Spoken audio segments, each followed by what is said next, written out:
The birthday party was going perfectly when Marcus Thompson, better known as Bobo the Clown, noticed something wrong with the three men who'd been watching the children a little too closely from across Riverside Park. It wasn't their casual clothes or their friendly smiles. It was the way they moved, the way they communicated with subtle hand signals, the way they'd positioned themselves to block escape routes. Marcus had spent 6 years making children laugh, but he'd spent 12 years before that learning to read predators. When the men made their move toward little Emma Rodriguez, Bobo's floppy shoes hit the ground running, and the skills he'd hoped never to use again were about to save an innocent life. Every story you're about to hear was earned, not given. This one belongs to Marcus Thompson, a man whose expertise was earned through 12 years in Delta Force, where protecting innocence wasn't just a mission, it was a sacred duty that never ends, even when the uniform comes off. Welcome to Earned Stories. Before we share this tale of earned protection and continued vigilance, tell me in the comments, where are you watching from today? And if you believe stories like this deserve recognition, hit that subscribe button, because every story we tell here was earned through sacrifice,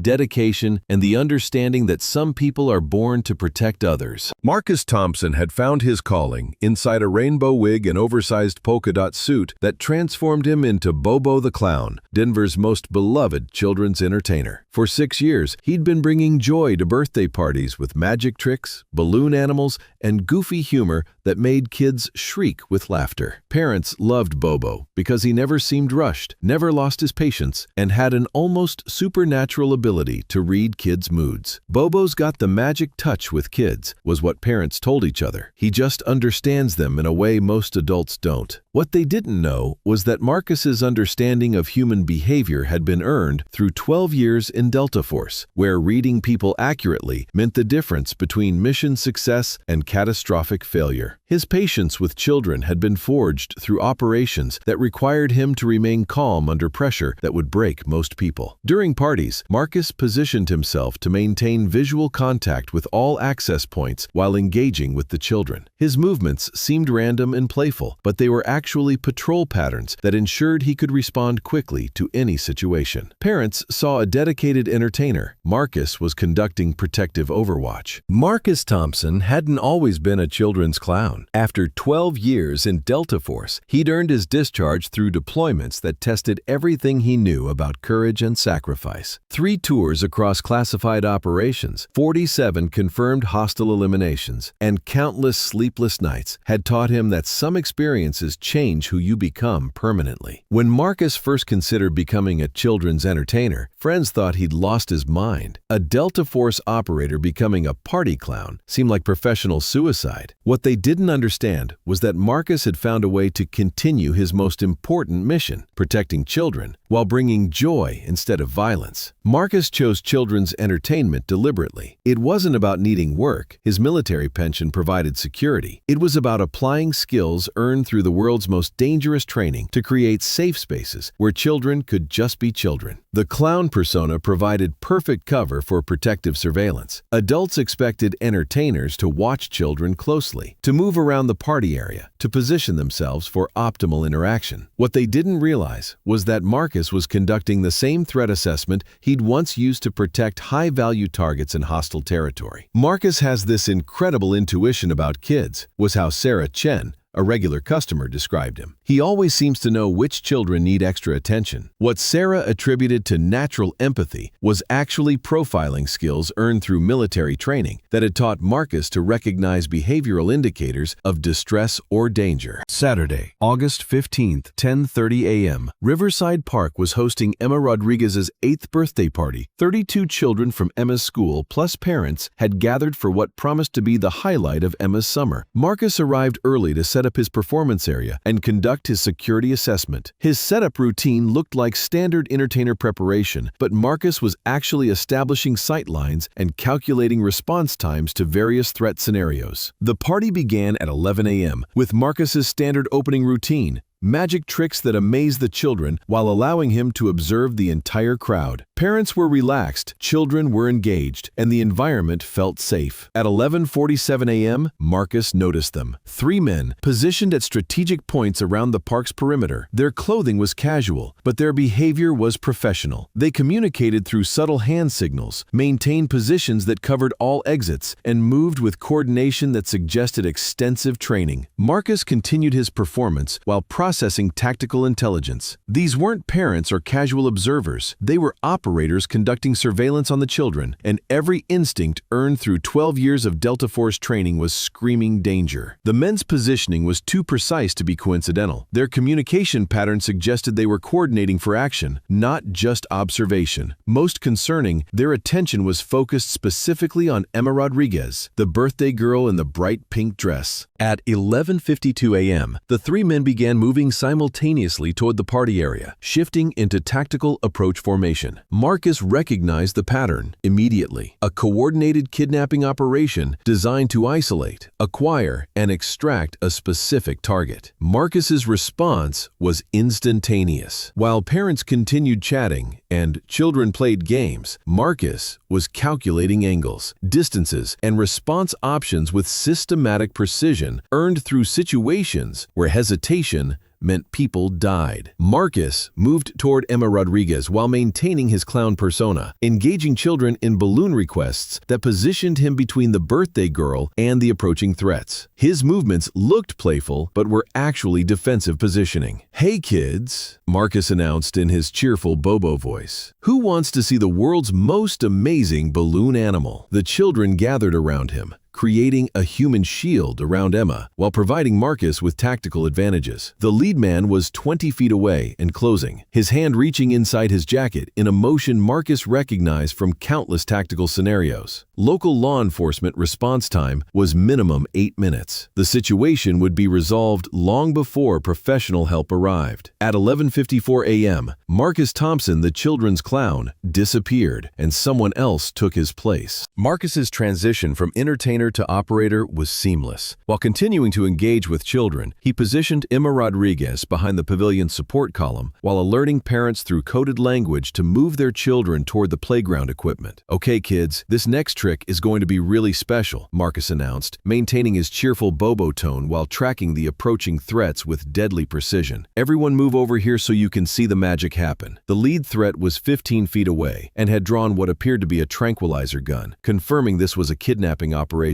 designed to acquire the target alive. The other 2 men had positioned themselves to block escape routes. Marcus's first action was ensuring Emma's safety while providing parents with clear instructions disguised as party activities. "Emma, sweetie, can you help Bobo by staying right here? And all the grown-ups, if you could gather the kids by the playground, that would be super helpful." His movement toward the lead threat looked like clumsy clown locomotion. Oversized shoes, exaggerated gestures, balloon props that obscured his actual positioning. But Marcus was approaching with textbook close-quarters combat technique. When the lead man raised his tranquilizer gun toward Emma's previous position, Marcus was already in motion. His engagement was swift, silent, and executed with professional competence earned through training where mistakes have permanent consequences. The tranquilizer gun was disabled and secured in 3 seconds. The threat was neutralized using non-lethal techniques that left him conscious but incapacitated. Most party guests didn't understand what they'd witnessed. The second and third men's response was predictable: shock and tactical repositioning. But Marcus had earned his expertise through operations where multiple threat engagement was standard protocol. The second man attempted to flee toward the parking lot, but Marcus had anticipated this response. The engagement was brief and decisive, professional restraint techniques that immobilized the threat without permanent injury. The third man reached for a backup weapon, triggering a response that demonstrated why Delta Force operators are considered among the world's most effective soldiers. The neutralization was textbook special operations methodology.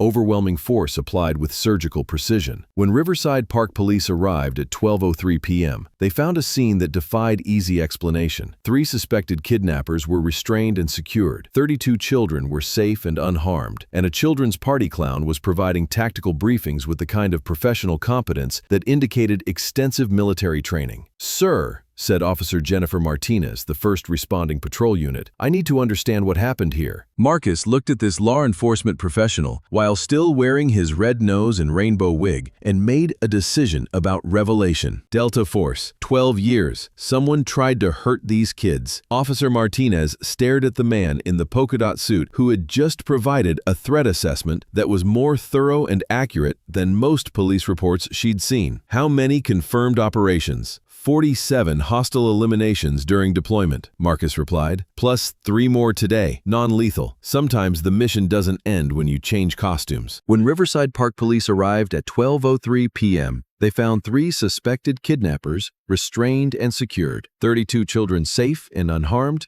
and a children's party clown providing tactical briefings with professional competence that indicated extensive military training. "Sir, I need to understand what happened here," said Officer Jennifer Martinez. Marcus looked at this law enforcement professional while still wearing his red nose and rainbow wig. "Delta Force, 12 years. Someone tried to hurt these kids." Officer Martinez stared at the man in the polka dot suit who had just provided a threat assessment more thorough than most police reports. "How many confirmed operations?" 47 hostile eliminations during deployment, plus 3 more today, non-lethal. Sometimes the mission doesn't end when you change costumes. Within hours, word had spread through Denver's family networks. Marcus Thompson, known as Bobo the Clown, had revealed himself to be a decorated special operations veteran whose commitment to protecting children went far beyond entertainment. The children's response surprised Marcus most. Instead of fear about their clown friend's secret identity, they showed unconditional acceptance. "Bobo saved us," was how 8-year-old Emma Rodriguez described the incident. "He's the best clown ever, and he's the best protector ever too." Parents expressed gratitude for someone who had been quietly protecting their families while bringing them joy. "Marcus has been watching over our children for 6 years, said Sarah Chen. "We just didn't know how literally he meant it." The investigation revealed the 3 men were part of a child trafficking ring targeting children from affluent families. Emma Rodriguez had been selected because of her family's financial status and predictable public appearances. Marcus declined interviews and public recognition, explaining that his Delta Force training had taught him that the most effective protection happens when people don't realize they're being protected. 6 months after the Riverside Park incident, Marcus returned to children's parties with the same rainbow wig, polka dot suit, and commitment to bringing joy while keeping kids safe. His booking schedule was busier than ever, but not because of publicity from the kidnapping prevention. Parents now understood that Bobo the Clown was someone whose expertise had been earned through experiences most people couldn't imagine, but his approach remained exactly the same. He still made balloon animals, performed magic tricks, and turned crying children into giggling messes. Marcus never changed his act after the incident, observed Rebecca Martinez, who later hired Bobo for her daughter's birthday. "He's still the same gentle, funny clown who loves making kids happy. We just understand now that he would literally put his life on the line to protect them." Marcus had been offered positions with private security firms and government contractors. He declined all offers, explaining that he had found his place of service. "People ask me why I stay with the clown work," Marcus told a reporter. "They think I should be doing something more serious. But making children laugh while keeping them safe, that's the most important thing I've ever done." Marcus understood that service doesn't diminish when you apply it in unexpected ways. The skills earned through 12 years of Delta Force training were no less valuable when used to protect children at birthday parties. 3 years later, Marcus was still Bobo the Clown, still bringing laughter while providing protection they never knew they needed. The clown suit had become his uniform, children's laughter his mission brief, and every successful party another operation completed. Marcus Thompson's story was earned through 12 years in Delta Force, where 47 confirmed operations taught him that protecting innocence is a calling that continues long after mission parameters change. His greatest achievement wasn't neutralizing 3 kidnappers in 60 seconds. It was 6 years of using skills earned through the world's most dangerous training to create safe spaces where children could just be children. So I ask you, what skills have you earned that could protect others in unexpected ways? Share your story in the comments, because here at Earn Stories, we believe that the most valuable valuable protection often comes from unexpected places, provided by people whose extraordinary skills were earned through experiences most of us will never understand. Sometimes the greatest heroes are the ones who choose to use their earned expertise protecting others while bringing them joy, one balloon animal at a time. Thank you for watching. If this earned story moved you, subscribe to Earned Stories for more tales of earned service. And remember, keeping children safe is the most sacred duty of all.